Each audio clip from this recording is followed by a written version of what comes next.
ক্ষমতা দখলের জন্য এমন কোনো ধরনের চক্রান্ত নাই যে সে করেনি। দেশকে বিক্রি করে দিচ্ছে। আজকে আমার চট্টগ্রাম পোর্ট হাতছাড়া। যে সমুদ্র সম্পদ আমরা দেশের কাজে লাগাবো তা হাতছাড়া।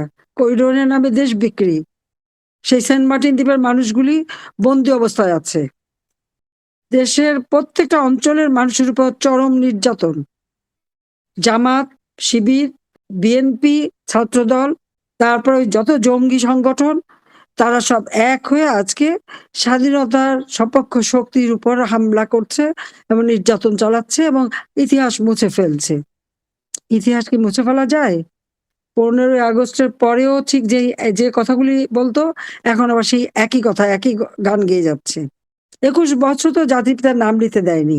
তাতে কি নাম মুছে গিয়েছিল? যায়নি। আবার এখন মুছে ফেলছে, আবার ফিরে আসবে ইনশাল্লাহ। কিন্তু আজকে আপনারা আমাদের যারা নেতাকর্মী এখানে আছে তাদেরকে আমি একটা কথাই বলবো, এটা ভুলে যাবেন না যে এটা আমাদের বিজয়ের মাস।